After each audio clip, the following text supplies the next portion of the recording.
السلام عليكم ورحمة الله وبركاته. بسم الله والصلاة والسلام على رسول الله وعلى آله وصحبه ومن اتبعهم بإحسان إلى يوم الدين. Inshallah, we'll begin a very beautiful story. It's going to be a longer story and it has lots and lots of details and a lot of it, things that affect us until today, the story, which is the story of Prophet Isa.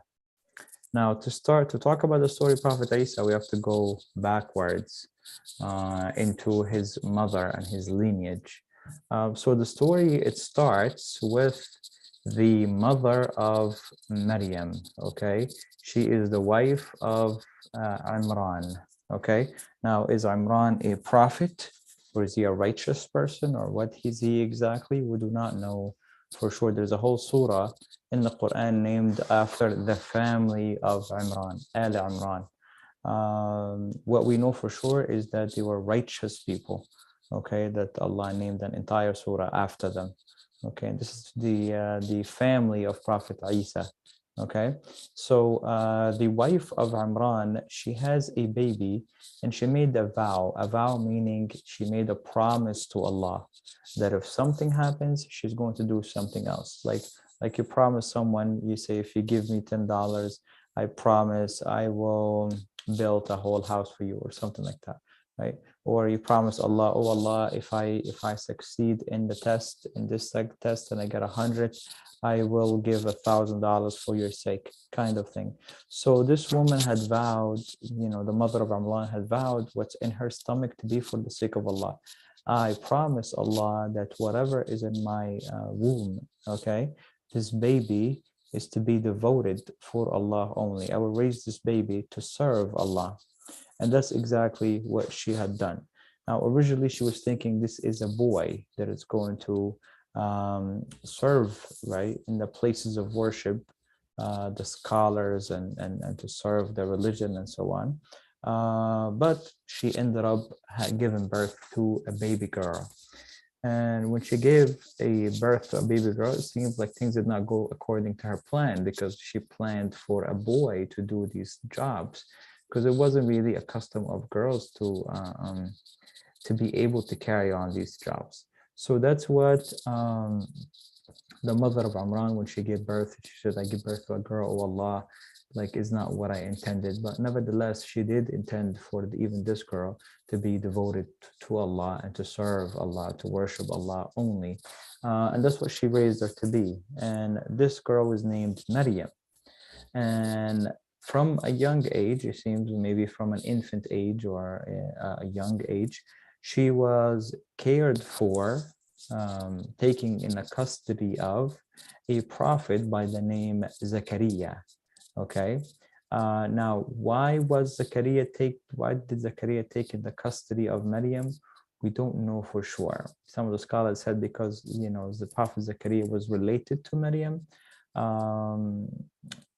Different relationships, like some of the scholars, they differed over what relationship exactly did he have with the family of Maryam.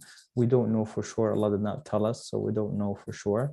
We just know that he was there and that he is the one who took care of her, took her in, and raised her up. And she was very devoted, worshiping Allah, praying to Allah all the time. And she was devoted, to the worship of Allah only. She would stay away from people and just pray and worship Allah. She would do that a lot.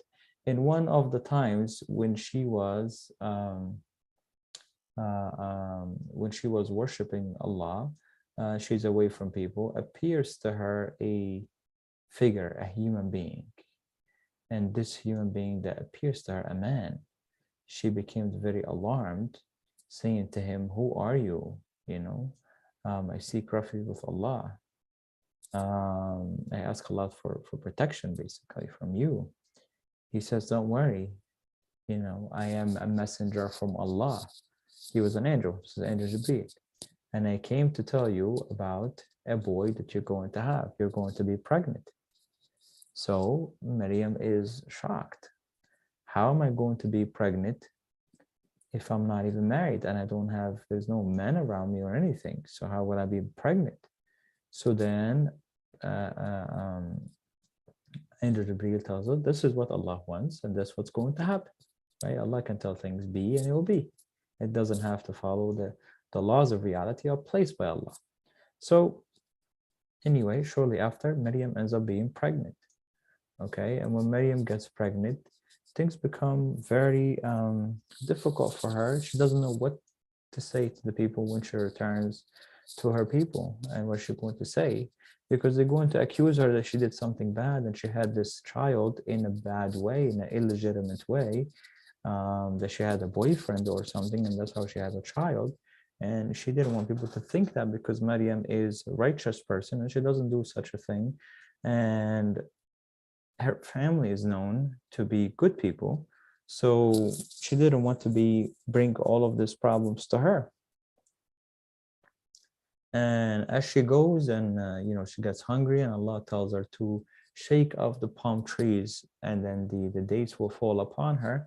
And that's what she does. And she ends up giving birth to this baby boy. And he is named Isa. And that is Prophet Isa. At this time, she ends up returning back to her original family, or the original people that she lived with previously. When they saw a baby with her, they went crazy. How is this? How do you have a baby? Where do you have a baby from? They had so many questions. How you do this? You are a good person. How could you have a baby in a bad way? You're not even married. How could you do such a thing? And they didn't even want to listen to her, right? They're not giving her a chance to say anything. So Maryam did not speak, didn't say nothing to them. All she did was pointed at the child, as if the child is going to speak. And the child did speak. That was Prophet Isa. And he spoke to them while he's an infant, a baby, tiny small baby, right? That's obviously not possible, right? Normally, but Allah, of course, gave him the ability to speak, right? He says to them, I am the servant of Allah, right? Allah had made me a prophet, right? I've made me a prophet and made me dutiful to my mother, okay? And I'm sent to call the people to Islam, right? People were shocked, amazed. How is this? How could this be? How does a child speak as an infant, right? Nobody could believe such a thing. So anyway, with that being said, people have laid off Maryam for now. This was already a miracle, right? That this child is going to be extremely special. You can see already that this is a prophet already, and it's a baby, right? So Maryam continues to raise Prophet Isa until he grows up to be a young man. We'll pause here for the story. We'll continue with what happens with Prophet Isa when he becomes an actual prophet, when he's given prophethood, actually, and what's going to happen between him and the people, and what goes on after that, all the way until our day, our time. So let's recap here some of the lessons in this. First is devoting yourself to Allah, turning yourself completely to Allah, the submission. You see the mother of Imran, how righteous she was, that she is willing to give all of her child's future for Allah, right? And many people would not want to do that. They want their children to be successful in this world, not really focusing on their success with Allah. But the mother of Maryam, she was very concerned with just serving Allah, right? Doing that which will please Allah. And that's why she has a child and just dedicate the whole child for Allah and for the pleasure of Allah. We also see here how righteous Maryam was, and how this pays off for her, that Allah sends an angel to speak with her, right? That's a specialty. It's not given to many humans, right? And Allah chose her to be the miracle because of how good she was, right? The Prophet ﷺ said, Maryam is the best woman, period. She's the best of all the women, right? So because of that, Allah chose her. to give her this beautiful miracle, to give her Prophet Isa and to give her this specialty. Also, we see the testing for the righteous people, how Allah tested Maryam. She's so righteous and she's so good, and Allah gives her a child that makes her look bad in front of the people, makes people think very bad of her, but she doesn't care. She wants to please Allah. She goes and faces the people, trusting in Allah. That's like the actions of prophets. And that's why some of the scholars, debated over the issue, is Maryam a prophet? Of course she is not, but some scholars debated over this because of some of the characteristics that Maryam had, right? And how Allah honored her and blessed her.